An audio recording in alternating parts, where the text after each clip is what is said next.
Sir ये satellite township होगा क्या? क्योंकि तो झारखंड के लोग अभी सिर्फ स्मार्ट सिटी ही समझ रहे हैं। सैटेलाइट टाउनशिप के मायने ये होते हैं कि शहर के मुख्य रिहायशी इलाके से थोड़ी दूर शहर के विस्तारीकरण के लिए, एक्सपेंशन के लिए सैटेलाइट टाउनशिप बनती है। झारखंड के वैसे ज़िले जहाँ पर लोगों को आवास की दिक्कत है, शहरी क्षेत्र में आवास की परेशानियाँ हैं, उन शहरों को चिन्हित करके वहाँ पर सरकार सैटेलाइट टाउनशिप बनाएगी।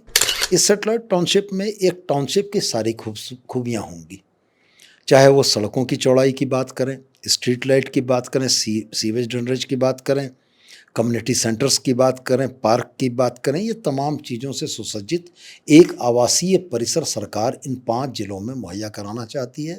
क्या इसकी तुलना लोग स्मार्ट सिटी से कर सकते हैं कि जैसा स्मार्ट सिटी है वैसा ही होगा ये सैटेलाइट टाउनशिप? लगभग स्मार्ट सिटी के मानकों का ही अनुपालन करते हुए ये सैटेलाइट टाउनशिप भी बनाई जाएगी कि लोगों को अत्याधुनिक आवासीय परिसर की सुविधा का लाभ मिल सके।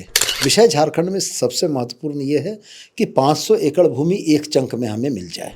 झारखंड की ग्रामीण आबादी शहर में आ रही है रोजगार के तलाश में, पलायन के तलाश करके, लेकिन धीरे धीरे शहरी जो क्षेत्र है वो बढ़ रहा है।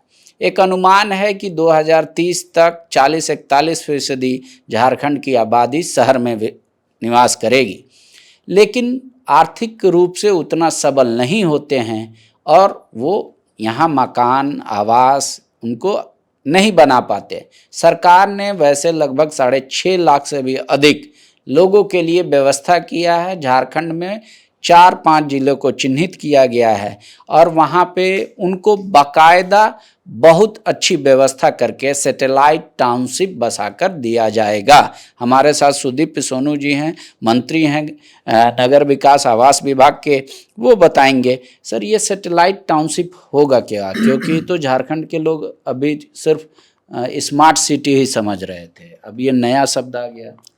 सैटेलाइट टाउनशिप के मायने ये होते हैं कि शहर के मुख्य रिहायशी इलाके से थोड़ी दूर शहर के विस्तारीकरण के लिए, एक्सपेंशन के लिए सैटेलाइट टाउनशिप बनती है।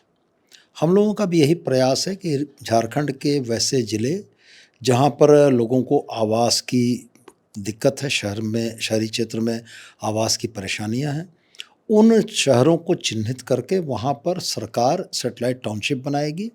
प्लॉट से लेके कम आय वर्ग के लोगों के लिए आवास बनाना, ये तमाम काम करेगी। इसी तर्ज पर हम लोगों ने रांची, जमशेदपुर, बोकारो, देवघर, धनबाद, इन 5 जिलों को चिन्हित किया है जहां हमें लगता है कि शहरी क्षेत्र में आबादी की वृद्धि और लोगों का आना बड़ी तेज़ी से हो रहा है।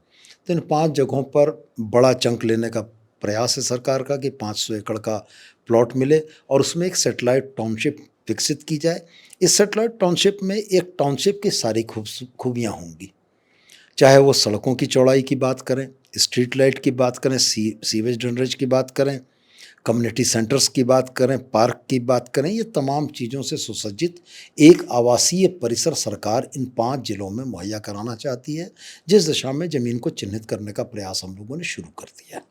तो क्या इसकी तुलना लोग स्मार्ट सिटी से कर सकते हैं कि जैसा स्मार्ट सिटी है वैसा ही होगा ये सैटेलाइट टाउनशिप? लगभग स्मार्ट सिटी के मानकों का ही अनुपालन करते हुए ये सैटेलाइट टाउनशिप भी बनाई जाएगी कि लोगों को अत्याधुनिक आवासीय परिसर की सुविधा का लाभ मिल सके।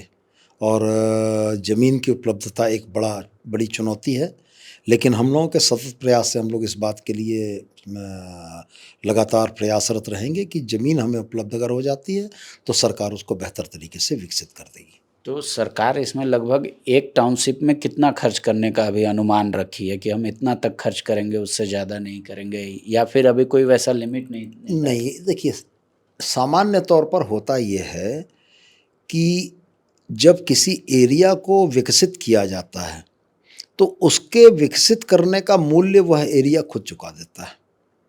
ठीक है। तो सैटेलाइट टाउनशिप के लिए 500 एकड़ भूमि जिस दर पर हमारे विभाग को प्राप्त होगी और उसके बाद उसमें सारी सुविधाओं को विकसित करने के बाद जब उसका प्लॉट बिकेगा, उसमें जो आवासीय सुविधा निम्न आय वर्ग के लिए हम लोग बनाना चाह रहे हैं वो जब बन जाएगा तो वैसी स्थिति में सरकार का इन्वेस्टमेंट बहुत नहीं होता है। हाँ, शुरुआती दौर में सरकारों को ये मेहनत करनी पड़ती है कि वो ज़मीन का अधिग्रहण कर पाएँ, ज़मीन एक्विजिशन कर पाएँ और एक्विजिशन के बाद जब नक्शा बन जाता है, बाकी चीज़ें हो जाती हैं तो इसमें पैसा का बहुत इशू नहीं है। हाँ, इसी के लिए हम लोगों ने रांची में रांची स्मार्ट सिटी कॉरपोरेशन को कैपिटल के तौर पर जो भी ज़रूरत होगी 100 करोड़ 200 करोड़ रुपया सरकार की तरफ से दिलाने का प्रयास करेंगे, जिससे उस पैसे से, उस कैपिटल से वो ज़मीन जहाँ एक्विजिशन की ज़रूरत है एक्विजिशन कर सके, जहाँ ज़मीन सरकार की उसको हस्तांतरित करनी वो कर सके और इसके उपरांत फिर वहाँ पर एमिनिटीज़ डेवलप करने के लिए एजेंसीज़ को लाकर उसको भुगतान किया जा सके। तो ये विषय नहीं है कि पैसा कितना लगेगा। विषय झारखंड में सबसे महत्वपूर्ण ये है कि 500 एकड़ भूमि एक चंक में हमें मिल जाए। ठीक है, तो क्या अभी ये जो 5 शहरों का आपने नाम बताया, यहाँ सिर्फ एक टाउनशिप ऐसा बनाएंगे आप, या कहीं पे ज़रूरत मतलब महसूस होगी या खरीदार उतने मिलेंगे तो 2 या 3 भी हो सकती है उनकी संख्या? रांची में प्रायोगिक तौर पर 2 सैटेलाइट टाउनशिप विकसित करने का विचार है, लेकिन बाकी जगहों पर एक है और अगर पब्लिक का रिस्पॉन्स अच्छा रहा, सारी चीज़ें यथावत रहीं। मैंने आपको पहले भी कहा कि झारखंड में सबसे बड़ी समस्या ज़मीन का अधिग्रहण है, तो उसमें भी हम लोगों ने इस बार एकदम प्रोफेशनल एटीट्यूड अपनाने का विचार किया है कि जो सरकार की ज़मीन हमें मिल पाएगी। यदि कोई रहती ज़मीन, निजी ज़मीन भी हमें मिलेगी तो हम भी उसमें अधिग्रहण में जाना चाहेंगे। हम ये चाहेंगे कि 500 एकड़ के चंक में अगर हमें 50 एकड़ ज़मीन निजी या रहती भी दिख रही है तो हम उसका सरकारी मूल्य पर अधिग्रहण करके अपने उस एरिया को 500 एकड़ का पेरिफेरी बनाना चाहेंगे। तो एक ये व्यावसायिक प्रोफेशनल अप्रोच है, हम देखें कहाँ तक पहुँच पाते हैं। एक आखिरी सवाल है सर, कई लोगों को लग रहा था कि जब स्मार्ट सिटी बसेगा तो हम भी एक तो ज़मीन ले लेंगे, हम भी यहाँ फ्लैट ले लेंगे, लेकिन सरकार ने जितना उसमें इंफ्रास्ट्रक्चर में खर्च किया उसकी रेट काफ़ी हाई हो गई, कई लोग के मतलब पहुँच से बाहर हो गया स्मार्ट सिटी। तो क्या सरकार उस पे भी ध्यान रखे कि जो ये सैटेलाइट टाउनशिप बस रहा है वो गरीब आदमी भी खरीद सके ज़मीन, ऐसा कुछ? 2 चीज़ें हुई थी। सैटेलाइट, जब ये रांची स्मार्ट सिटी का जब गठन का प्रस्ताव किया गया था तो जो मानक होते हैं FAR से लेकर रिहायशी से लेकर कमर्शियल से लेकर इंस्टीट्यूशनल तक सारे के अनुपातों का ध्यान रखा गया। यहाँ पर ROW क्लियर कराया गया, यहाँ रिहायशी के लिए एक सर्टेन लैंड दी गई, FAR के तहत खुले पार्कों के निर्माण पर ध्यान रखा गया, कमर्शियल इंस्टीट्यूट के तौर पर चीज़ों को दिया गया और कॉलोनी विकसित करने के लिए भी यहाँ पर बिल्डर्स को ज़मीन दी गई कि वो बिल्डर्स कॉलोनी विकसित करेंगे और कॉलोनी विकसित करके उस कॉलोनी को बेचेंगे। अब आपका जो प्रश्न है वो बेसिकली LIG से, लो इनकम ग्रुप से संबंधित है। अब 2 चीज़ें हैं, ये धरती का सिद्धांत है कि सुविधाएं जिस अनुपात में आप प्राप्त करते हैं उस अनुपात में आपको उनका मूल्य भी चुकाना होता है। स्मार्ट सिटी जहाँ पर स्काडा सिस्टम से बिजली से लेके पानी से लेके सीवरेज तक कंट्रोल हो रहा है, स्मार्ट स्ट्रीट लाइट्स लगी हैं, स्मार्ट रोड सिग्नल्स लगे हैं, तमाम चीज़ें हैं, तो स्वाभाविक तौर पर उसका मूल्य दूसरी जगहों की अपेक्षा थोड़ा ज़्यादा तो ज़रूर होगा। लेकिन फिर भी एक वेलफेयर स्टेट में, एक कल्याणकारी राज्य में, एक कल्याणकारी सरकार अपने कमज़ोर नागरिकों का भी ध्यान रखती है। हम लोग निश्चित रूप से आपके इस बिंदु को भी समाहित करेंगे कि बनने वाले सैटेलाइट टाउनशिप का एक सर्टेन हिस्सा, एक certain portion, certain percentage LIG low income group के लोगों के लिए भी हम लोग आरक्षित करना चाहेंगे। गोल, जहां 27 वर्षों के सफर में 17,000 से भी अधिक छात्रों ने डॉक्टर एवं इंजीनियर बनकर भरे सफलता की ऊंची उड़ान, जहां साधारण छात्र भी झारखंड टॉपर्स बनकर बना रहे इतिहास। दूरदर्शी शिक्षाविद श्री विपिन सिंह के मार्गदर्शन में मेडिकल एवं इंजीनियरिंग के लाखों छात्रों के लिए आशा की किरण के रूप में गोल, नेशंस लीडिंग इंस्टीट्यूट।